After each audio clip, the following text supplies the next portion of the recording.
In this video, we will learn to replace an existing page with a new page of the same name.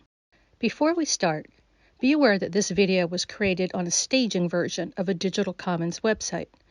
Therefore, you'll see UAT in the URL, but everything we do here is the same as on your live site. There are a few things we want to achieve to consider the switch successful. We want to make sure the menu goes to the new page. The breadcrumbs should be the same as the original page and not append a 0 to the URL. Links to the old page should automatically go to the new page without needing to be tracked down and edited.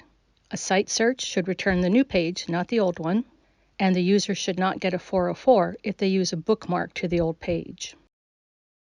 Now, if you are working on a page with versioning, like a site page, the easiest method is to make your changes and keep it in draft mode until you're ready to make the switch.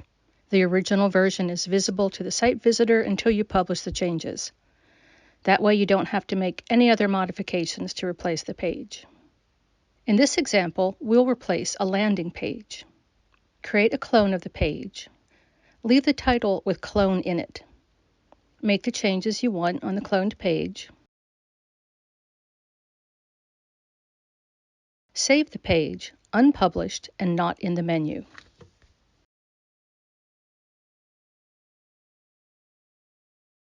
In admin content, make a note of the node numbers of the original and the new page. When you hover over the Edit button, it shows the node number in the lower left.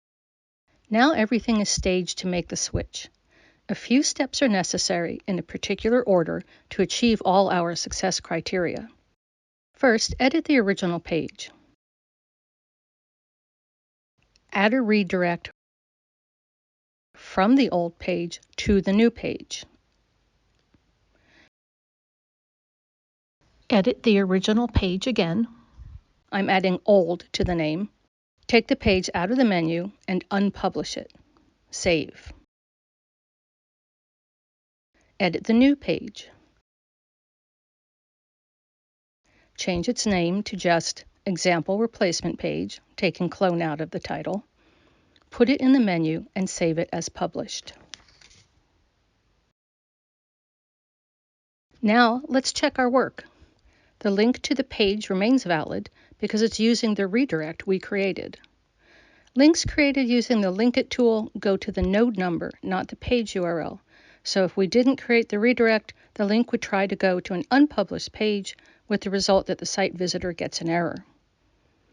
And it's in the menu, of course, because we placed it there. Here we can see the new page has the same breadcrumbs. It doesn't have a 0 appended because we changed the name of the old page before we published the new page to avoid duplication.